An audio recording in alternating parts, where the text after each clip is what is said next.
చరిత్రను చరిత్రలాగే తీయాలి. కాదు మనం తోపులం, తురుం కానులము, మనకు నచ్చినట్లు చరిత్రను వక్రీకరిస్తాం, మాకు నచ్చినట్లు తీసేస్తామంటే హరిహర వీరమల్లు సినిమాలాగా తయారవుతుంది. అసలు ఎవరి హరిహర వీరమల్లు? రియల్ స్టోరీకి రీల్ స్టోరీకి ఉన్న తేడా ఏంటి? పవన్ పై ఎందుకు ట్రోలింగ్ మొదలైంది? ఫ్యాన్స్కే సినిమా ఎందుకు నచ్చలేదు? Watch the story. మన దేశంలో పూర్వం జరిగిన చరిత్ర గురించి తెలుసుకోవాలనే ఇంట్రెస్ట్ అందరికీ ఉంటుంది. అందుకే ఇప్పటి వరకు భారతీయ చరిత్రను, సంస్కృతిని ప్రతిబింబించే ఎన్ని చారిత్రక మూవీలు వచ్చినా అన్నింటినీ ఆదరించారు తెలుగు ప్రజలు.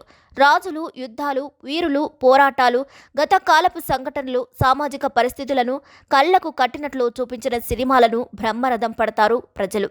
మరీ ముఖ్యంగా ఆంధ్రప్రదేశ్ ప్రాచీన చరిత్ర, తెలంగాణ సాయుధ పోరాటాలకు సంబంధించిన మూవీస్ అంటే తెలుగు ప్రజలకు చాలా ఇంట్రెస్ట్ చూపిస్తారు. ఇక ఈ ఇంట్రెస్ట్ని బేస్ చేసుకొని హరిహర వీరమల్లు వంటి హిస్టారికల్ బ్యాక్డ్రాప్తో సినిమాకు ఓకే చెప్పారు పవన్ కళ్యాణ్ గారు. అయితే ఈ సినిమా కథ దాదాపు 6 ఏళ్ల క్రితం మొదలైంది. హరిహర వీరమల్లు మూవీ పవన్ కెరియర్లోనే highest budget movie. Mega Surya productions పతాకంపై ఏఎం రత్నం ప్రొడ్యూసర్గా, క్రిష్ జాగర్లమూడి దర్శకత్వంలో 2020 జనవరిలో ఈ మూవీని అఫీషియల్గా అనౌన్స్ చేశారు. అదే ఏడాది సెప్టెంబర్లో సెట్స్ మీదకు వెళ్లిన ఈ సినిమా Covid pandemic, Pawan full time పాలిటిక్స్లోకి వెళ్లడం వంటి కారణాలతో సినిమా డిలే అవుతూ వచ్చింది. పవన్ మోస్ట్లీ పాలిటిక్స్కే పరిమితం కావటం, సినిమా షూటింగ్ రోజురోజుకి డిలే అవుతుండటంతో డైరెక్టర్ క్రిష్ ఈ ప్రాజెక్ట్ నుంచి తప్పుకున్నారు. దీంతో ప్రొడ్యూసర్ ఏఎం రత్నం కొడుకు జ్యోతికృష్ణ డైరెక్టర్గా మారి ఈ సినిమాని 2 పార్ట్స్గా రిలీజ్ చేయాలని ఫిక్స్ అయ్యారు. అలా Harihara Veeramallu squad and spirit పేరుతో ఫస్ట్ పార్ట్ రిలీజ్ చేస్తామని చెప్పారు. అప్పటి నుంచి రిలీజింగ్ డేట్ని అనౌన్స్ చేయడం, అబ్బే ఆ రోజు రిలీజ్ చేయడం కుదరడం లేదు అంటూ ముఖం చాటేయడం, ఇదే జరుగుతూ వచ్చింది. ఇక దీంతో అసలు ఈ సినిమా తెరకెక్కదని, ఆగిపోవచ్చనే ప్రచారం కూడా జరిగింది. పవన్ కళ్యాణ్ అభిమానులే ఈ సినిమాను లైట్ తీసుకున్నారని, వారి దృష్టంతా స్టార్ డైరెక్టర్ సుజిత్ దర్శకత్వం వహిస్తున్న ఓజీ పైన, హరీష్ శంకర్ దర్శకత్వం వహిస్తున్న భవధీయుడు భగత్ సింగ్ దగ్గర ఉందని వార్తలు వచ్చాయి. అయితే పవన్ కళ్యాణ్ ఈ సినిమాకు తేదీలు కేటాయించి 11 కోట్ల రెమ్యూనరేషన్ను కూడా నిర్మాతకు తిరిగి ఇచ్చి సినిమాను పూర్తి చేశారు. ఇక ఫైనల్గా జూన్ 12న వీరమల్లు థియేటర్లకు వస్తున్నాడంటూ అఫీషియల్గా ప్రకటించేశారు. ఆ తర్వాత నుంచి ప్రొడ్యూసర్ ఏఎం రత్నం సినిమా ప్రమోషన్లో పార్టిసిపేట్ చేసి సినిమా ఎలా ఉండబోతుంది, ఇలా ఉండబోతుంది, రేపే ట్రైలర్ కూడా లాంచ్ చేసేస్తాం అంటూ సినిమాపై హైప్ క్రియేట్ చేయడానికి చాలా ట్రై చేశారు. ఈ ప్రమోషన్లో ప్రొడ్యూసర్ తప్ప మూవీ యూనిట్ ఎవ్వరూ పార్టిసిపేట్ చేయకపోవడంతో అందరికీ డౌట్ అనుమానాలే వచ్చేశాయి. ఇంతలో జూన్ 12న విడుదలకు 4-5 రోజుల ముందు 2 తెలుగు రాష్ట్రాల్లో సినిమా థియేటర్లను బంద్ చేస్తున్నామని ప్రకటించారు. థియేటర్ల యజమానులు కష్టాల్లో ఉన్నారని, వారిని ఆదుకోవాలని డిమాండ్ చేస్తూ థియేటర్ల బంద్ చేస్తున్నట్లు అనౌన్స్ చేశారు. దీంతో జనసేన పార్టీ నేతలు, పవన్ కళ్యాణ్ అభిమానులు ఫుల్ ఫైర్ అయిపోయారు. ఇన్ని రోజులు ఖాళీగా ఉండి ఇప్పుడు పవన్ కళ్యాణ్ సినిమా విడుదలకు ముందు మీకు థియేటర్ల బంద్ గుర్తుకొచ్చిందా అంటూ సోషల్ మీడియా వేదికగా క్వశ్చన్ చేయడం స్టార్ట్ చేశారు. పవన్ కళ్యాణ్ సినిమాను అడ్డుకోవడానికి కుట్ర జరుగుతుందనే అనుమానం వ్యక్తం చేశారు. దీంతో ఒళ్ళు మండిన పవన్ కళ్యాణ్ సైతం కోపంతో ఊగిపోయారు. తనకు చిత్ర పరిశ్రమ రిటర్న్ గిఫ్ట్ ఇస్తుందని, కృతజ్ఞతలు అని చెప్పి ఇక నుంచి సినిమా పరిశ్రమ నుంచి వ్యక్తిగతంగా ఎవరైనా వస్తే తమ ప్రభుత్వం ఏమీ చేసి పెట్టదని తేల్చి చెప్పేశారు. సినిమా పరిశ్రమకు సంబంధించి ఫెడరేషన్లు రావాల్సిందేనని స్పష్టం చేశారు. అంతేకాకుండా చంద్రబాబు ముఖ్యమంత్రి అయ్యాక సినీ పరిశ్రమ నుంచి ఎవ్వరూ వచ్చి కలవలేదంటూ ఎక్స్లో పోస్ట్ చేశారు. సరిగ్గా అప్పుడే థియేటర్ల బంద్ వెనుకున్నది అల్లు అర్జున్ నాన్న, producer Geetha Arts owner Allu Aravind అంటూ వార్తలు వచ్చాయి. అల్లు అర్జున్ని మెగా ఫ్యామిలీ పక్కన పెట్టేయడంతో అల్లు అరవింద్ కావాలని హరిహర వీరమల్లుకు అడ్డు తగులుతున్నాడంటూ పుకార్లు షికార్లు చేయడం స్టార్ట్ చేయడంతో ప్రెస్ మీట్ పెట్టిన అరవింద్ అసలు తనకు థియేటర్ల బంద్కు సంబంధం లేదని, అసలు పవన్ సినిమాను అడ్డుకునే దమ్ము ఎవరికీ లేదని స్టేట్మెంట్ ఇచ్చారు. అంతేకాకుండా ఈ సినిమాని ఆగిపోవటం వెనుకున్న ఆ నలుగురు మాత్రమే కాదని, ఇప్పుడు ఆ నలుగురికి ఇంకా చాలా మంది యాడ్ అయ్యారని సంచలన కామెంట్స్ చేశారు. ఇక వెంటనే star producer, Telangana film development corporation chairman Dil Raju సైతం మీడియా ముందుకొచ్చారు. థియేటర్ల బంద్ పిలుపు తాము ఇచ్చింది కాదన్నారు. ఈ అంశంతో తమకు ఎలాంటి సంబంధం లేదన్నారు. హరిహర వీరమల్లు కోసం తాను కూడా చూస్తున్నామన్నారు. ఆ తర్వాత ఏషియన్ ఫిల్మ్స్ అధినేత సునీల్ నానాంగ్ థియేటర్ల బంద్తో తమకు ఎలాంటి సంబంధం లేదన్నారు. హరిహర వీరమల్లును అడ్డుకోవాల్సిన అవసరం తమకు లేదన్నారు. మరోవైపు తూర్పుగోదావరి జిల్లాకు చెందిన ఒక డిస్ట్రిబ్యూటరే థియేటర్ల బంద్కు పిలుపునిచ్చాడని వార్తలు వచ్చాయి. అందులోనూ అతడు జనసేన నాయకుడు కూడా కావడంతో అతడిని పార్టీ నుంచి సస్పెండ్ చేశారు. ఈ కాంట్రవర్సీ నడుస్తున్నప్పుడే అసలు ఈసారైనా చెప్పిన టైంకు రిలీజ్ చేస్తారా అని సోషల్ మీడియాలో ఫుల్గా క్వశ్చనింగ్ అవర్ నడిచింది. ఇంతలో విఎఫ్ఎక్స్ పనులు జరగలేదు. జూలై 12న సినిమా రిలీజ్ చేయలేము అంటూ మూవీ టీం అఫీషియల్గా అనౌన్స్ చేసింది. సర్లే ఇది మనకు మామూలే అన్నట్లు పవన్ ఫ్యాన్స్ కూడా బాగా హర్ట్ అయ్యారు. ఆ తర్వాత జూలై 4న సినిమా రిలీజ్ చేస్తామంటూ మరోసారి అనౌన్స్ చేశారు. కానీ ఫ్యాన్స్కి మాకు నమ్మకం లేదు దొరా అంటూ సోషల్ మీడియాలో పోస్టులు పెట్టడం స్టార్ట్ చేశారు. అన్నట్లే జూలై 4న సినిమా రిలీజ్ అవ్వలేదు. కానీ జూలై 3న ట్రైలర్ మాత్రం రిలీజ్ అయింది. జూలై 24న వరల్డ్ వైడ్గా సినిమాని రిలీజ్ చేస్తామని చెప్పారు. వాయిదాల మీద వాయిదాలు పడుతూ వస్తుండడంతో సినిమా పెద్దగా హైప్ క్రియేట్ అవ్వలేదు. కానీ ట్రైలర్తో కాస్త బస్తో కాంట్రవర్సీలు కూడా చుట్టుకున్నాయి ఈ సినిమాని. సినిమా తీసేవాడికి చూసేవాడు లోకు అన్నట్లు అసలు సినిమా వాళ్ళు చెప్పిన మాటలకు ట్రైలర్లో వారు చూపించిన దానికి ఎక్కడ సంబంధమే లేదు. హరిహర వీరమల్లు 1355లో చనిపోయాడు. చార్మినార్ 1591లో కట్టారు. మరి హరిహర వీరమల్లు చనిపోయాక 200 ఏళ్లకు చార్మినార్ ఎదుట యుద్ధం ఎలా చేశారు? ఈ సినిమాలో చార్మినార్ ఎందుకు ఉంది అనే క్వశ్చన్ అందరికీ మొదలైంది. చరిత్ర గురించి ఏ మాత్రం తెలిసిన వారైనా ఇదే క్వశ్చన్ అడుగుతారు. ఇప్పుడు అందరూ అదే చేశారు కూడా. ఎందుకంటే సినిమా రిలీజ్కు ముందు హరిహర వీరమల్లు ఫస్ట్ గ్లిప్లో పవన్ కళ్యాణ్ మునుపెన్నడూ చూడని విధంగా ఒక చారిత్రక యోధుడి పాత్రలో కనిపించడంతో ఈ సినిమా స్టోరీపై అనేక కథనాలు ప్రచారంలోకి వచ్చాయి.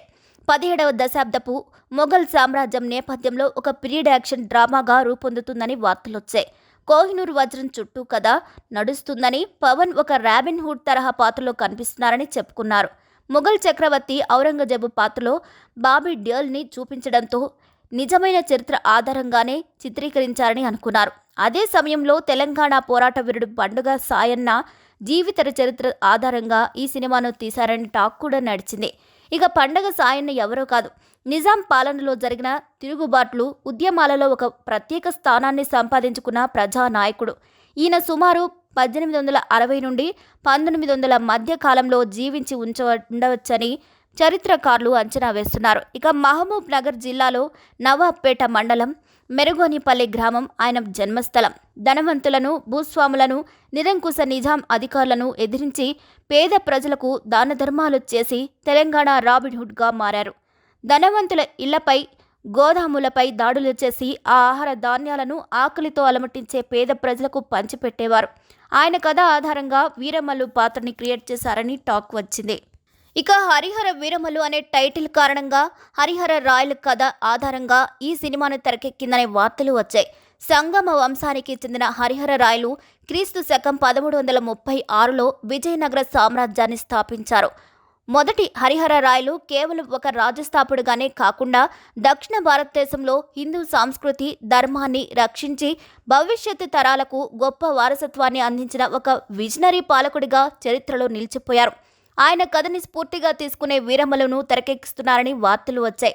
ఇంతలో హరిహర వీరమల్లు సినిమా తెలంగాణ బంధుక్, తెలంగాణ పోరాట యోధుడు, ప్రజా వీరుడు పండుగ సాయన్న జీవిత కథని పోలి ఉందని, చరిత్రను వక్రీకరిస్తున్నారని బీసీ సంఘాల నుంచి వ్యతిరేకత వచ్చింది.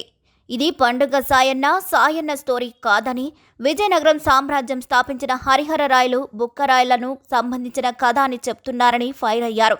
1406-10 మధ్య కాలంలోనే హరిహర రాయలు శకం ముగిసిందని, కానీ ట్రైలర్లో 1650-1707 మధ్య జీవించారని, ఔరంగజేబుతో పవన్ కళ్యాణ్ యుద్ధం చేసినట్లు చూపించారని, 1591లో కులీ కుతుబ్ షాహీ కట్టించిన చార్మినార్ కనిపించిందని, ఇది ఎలా సాధ్యమని ప్రశ్నించారు. చరిత్రను వక్రీకరించి తీస్తున్న ఈ సినిమా విడుదలను అడ్డుకుంటామని వార్నింగ్ ఇవ్వడంతో దీనిపై మేకర్స్ క్లారిఫికేషన్ ఇచ్చారు. నిజ జీవితంలో ఏ ఒక్క నాయకుడి కథ ఆధారంగానూ సినిమా తీయలేదని, కేవలం సనాతన ధర్మాన్ని పరిరక్షించే ఓ వీరుడి ప్రయాణాన్ని తెలిపే కల్పిత కథగా ఇది తీశామని జ్యోతికృష్ణ డైరెక్టర్గా బాధ్యతలు చేపట్టిన తర్వాత వీరమల్లు కథ పూర్తిగా మారిపోయిందని, కథలోని స్ఫూర్తిని, సారాన్ని అలాగే ఉంచుతూ సరికొత్త కథగా సినిమాని తీసినట్లు క్లారిఫికేషన్ ఇచ్చారు. పురాణాల ప్రకారం అయ్యప్ప స్వామిని శివుడు మోహినిల కుమారుడిగా, శైవం వైష్ణవం మధ్య వారధిగా ఎలా వర్ణిస్తారో అలాగే హరిహర వీరమ్మలను శివుడు విష్ణువుల అవతారంగా చూడబోతున్నామని చెప్పింది ఈ మూవీ టీం. అందుకే హరి అంటే విష్ణు, హర అంటే శివుడు అనే అర్థం వచ్చేలా టైటిల్ ఉన్నట్లు చెప్పారు. దీంతో బీసీ సంఘాలు కాస్త శాంతించాయి, కానీ హిస్టారిక్ ఎఫెక్ట్స్ మాత్రం సినిమాపై ఫైర్ అవుతూనే వచ్చారు. చరిత్రను వక్రీకరిస్తూ అసలు సినిమా ఎలా తీస్తారంటూ క్వశ్చన్ చేశారు. ఔరంగజేబు క్రీస్తు శకం 1687లో గోల్కొండ రాజ్యాన్ని ఆక్రమించాడు. అప్పటికే ఔరంగజేబు వయసు 60 ఏళ్లు. అయితే హరిహర వీరమలు ట్రైలర్లో మాత్రం ఔరంగజేబు 30 ఏళ్ల యుక్త వయసులో ఉన్నట్లు చూపించారు. పైగా 1591లో గోల్కొండ సామ్రాజ్యంలో కొత్తగా నిర్మించిన హైదరాబాద్ నగరంలో చార్మినార్ని కట్టించారు. ఒకవేళ హరిహర రాయల కథనే కాస్త అటు ఇటుగా మార్చి తీస్తున్నారని అనుకున్నా, వీళ్ళిద్దరు చనిపోయిన 190 ఏళ్లకు చార్మినార్ నిర్మాణం జరిగింది. అటువంటప్పుడు చార్మినార్ ముందు వీళ్ళిద్దరూ ఎలా ఫైట్ చేశారంటూ సోషల్ మీడియాలో ఫుల్ ట్రోలింగ్ జరిగింది. అయితే కథ మొత్తం మారిపోయిందని, మొత్తం ఫిక్షనల్ అంటూ చెప్పడంతో ట్రోలింగ్ కాస్త ఆగింది. ఈసారి అనుకున్నట్లే హరిహర వీరమల్లు రిలీజ్ అయింది. సినిమా కథ అంతా కోహినూర్ వజ్రం చుట్టూ తిరగనుంది. ప్రపంచంలోని అత్యంత విలువైన కోహినూర్ ఆంధ్రప్రదేశ్లోని కొల్లూరు గనిలో లభించింది. 186 క్యారెట్ల విలువైన ఈ వజ్రాన్ని నదీర్ షా అనే పర్షియా రాజు ఢిల్లీ చక్రవర్తుల నుంచి దొంగిలించినట్లుగా చరిత్ర చెప్తోంది. కోహినూర్ పొదిగిన నెమలి సింహాసనాన్ని నదీర్ షా 1740లో ఢిల్లీ నుంచి ఎత్తుకెళ్లినట్లుగా తస్కరించినట్లుగా ఆధారాలున్నాయి. నదీర్ షా నుంచి అనేక చేతులు మారి తూర్పు ఆసియా, దక్షిణాసియా అంతా తిరిగి రెండో ఆంగ్లో సిక్కు యుద్ధం సమయంలో క్వీన్ విక్టోరియా దగ్గరికి చేరింది. ఆమెతో పాటే ఇంగ్లాండ్ చేరి ప్రస్తుతం లండన్ మ్యూజియంలో ఉంది. ఇక హరిహర వీరమల్లు కథలోకొస్తే, హరిహర వీరమల్లు అంటే పవన్ ఒక గజ దొంగ. ఉన్న వాళ్ల దగ్గర దోచుకొని లేని వాళ్లకు పంచేస్తుంటాడు. మొఘల్ సైన్యం తరలించుకుపోతున్న వజ్రాల్ని దొంగిలించి చిన్నదొర సచిన్ కేట్కర్ దృష్టిలో పడతాడు. చిన్నదొర అతన్ని పిలిపించుకొని గోల్కొండ నవాబుకు పంపాల్సిన డైమండ్స్ని దొంగిలించి తనకు ఇవ్వాలని కోరుతాడు. దానికి బదులుగా 2 వజ్రాలను ఇస్తానని ఒప్పందం చేసుకుంటాడు. వీరమల్లు మాత్రం వజ్రాలతో పాటు చిన్నదొర దగ్గర బందీగా ఉన్న పంచమి అంటే నిధి అగ్రవాల్ని విడిపించాలని అనుకుంటాడు. కానీ వీరమల్లు ప్లాన్ బెడిసికొట్టి గోల్కొండ నవాబుకు బందీగా దొరికిపోతాడు. వీరమల్లు నేపథ్యం తెలిసిన నవాబు ఢిల్లీలోని ఎర్రకోటలో ఔరంగజేబు అంటే బాబీ డియల్ ఆధీనంలో ఉన్న కోహినూర్ వజ్రాన్ని వెనక్కి తెచ్చి ఇవ్వాలని కోరుతాడు. వీరమల్లు తన ఫ్రెండ్స్తో కలిసి ఢిల్లీకి ప్రయాణమవుతాడు. వీరమల్లు ఢిల్లీ ప్రయాణం ఎలా సాగింది, ఈ జర్నీలో ఆయనకు ఎదురైన సమస్యలేంటి, వాటిని ఎలా ఎదుర్కొన్నాడు, చివరకు ఔరంగజేబు దగ్గర ఉన్న కోహినూర్ వజ్రాన్ని తిరిగి తీసుకురాగలిగాడా లేదా అనేది మిగతా కథ. డిప్యూటీ సీఎంగా గెలిచిన తరువాత పవన్ నుంచి వచ్చిన ఫస్ట్ మూవీ. పైగా పవన్ కూడా ఫస్ట్ టైం ప్రమోషనల్లో పార్టిసిపేట్ చేయడంతో సినిమా బాగుందేమో, అందుకే ఆయన రంగంలోకి దిగాడని ఫ్యాన్స్తో పాటు సాధారణ సినీ ప్రేక్షకులు కూడా అనుకున్నారు. కానీ వారి అంశాలపై వీరమల్లు నీళ్లు చల్లాడు. రొటీన్ అంటే అంతకు మించిన అవుట్డేటెడ్ స్క్రీన్ ప్లేతో ఫ్యాన్స్కి సైతం ఇరిటేషన్ తెప్పించాడు. ఇక సీజీ వర్క్స్ గురించి ఎంత తక్కువ మాట్లాడుకుంటే అంత మంచిదేమో. ఈ మధ్య చిన్న చిన్న సినిమాలలో కూడా విఎఫ్ఎక్స్ వర్క్స్ అద్భుతంగా ఉంటున్నాయి. మరి స్టార్ హీరో, బడా నిర్మాత ఉండి కూడా గ్రాఫిక్స్ వర్క్ ఇంత దారుణంగా ఉండడానికి కారణం ఎవరో తెలియదు. ఇక గుర్రాల సీక్వెన్స్లతో పాటు క్లైమాక్స్లో వచ్చే సుడిగుండం సీన్ వరకు ప్రతి చోట గ్రాఫిక్స్ టీం ఘోరంగా ఫెయిల్ అయింది. ఇక యాక్షన్ సీన్లైతే కొన్ని చోట్ల మరీ సిల్లీగా అనిపిస్తాయి. హీరో హీరోయిన్ల ఇంట్రడక్షన్ నుంచి వార్ సీన్స్ బాహుబలి నుంచి కాపీ కొట్టారేమో అన్న డౌట్ వస్తుంది. అందులో ఫస్ట్ హాఫ్ పర్వాలేదు. దర్శకుడు క్రిష్ కొన్ని సీన్లను బాగానే డీల్ చేశాడు. సెకండ్ హాఫ్ వచ్చేసరికి కథ ఎటూ వెళ్ళిపోయింది. పవన్ కోసమే అన్నట్లు కొన్ని సన్నివేశాలను బలవంతంగా ఇరికించడం, ఆ ఇరికించిన సీన్లలో ఎమోషనల్ సరిగ్గా పండకపోవడంతో సెకండ్ హాఫ్ మొత్తం బోర్ కట్టిస్తుంది. క్లైమాక్స్ ముందు వచ్చే సుడిగుండం సీన్ అయితే ప్రేక్షకుడి సహనానికి పరీక్ష పడుతుంది. అసలు క్లైమాక్స్ సీన్ని అంతలా ఎందుకు సాగదీశారో అర్థం కాక ఫ్యాన్సే బుర్ర బద్దలు కొట్టుకున్నారు. సైతం ఇరిటేషన్ రప్పించేలా సినిమా ఉందంటే అర్థం చేసుకోవచ్చు అసలు సెకండ్ హాఫ్ ఎలా ఉందో. ఉన్నంతలో కాస్త మ్యూజిక్ బెటర్ అనిపిస్తుంది. కానీ సీసీ వర్క్స్ చూసి థియేటర్ బయటకు వచ్చిన ఒక్కొక్కరి రెస్పాన్స్ వింటుంటే ఫస్ట్ కట్ చూసిన వాళ్లకు తేడా కొట్టలేదా అనే డౌట్ రైజ్ అవుతుంది. మొత్తానికి క్రిష్ లేకపోవటం వల్ల సినిమా హరిహర అయిపోయిందని అంటున్నారు ఫ్యాన్స్. దీంతో ఏదైతే బోరింగ్ సీన్ ఉన్నాయో వాటిని తీసి అప్డేటెడ్ వర్షన్ని పెడతామని అనౌన్స్ చేశారు. మరి హరిహర వీరమల్లు సినిమా మీరు చూస్తే మీరు ఎంత రేటింగ్ ఇస్తారో కామెంట్ చేసేయండి. మరి ఈ వీడియోపై మీ అభిప్రాయాన్ని కూడా ఖచ్చితంగా కామెంట్ ద్వారా తెలియచేయండి. మరిన్ని అప్డేట్స్ కోసం మా ఛానల్ని లైక్ చేయండి, షేర్ చేయండి, సబ్స్క్రైబ్ చేయండి.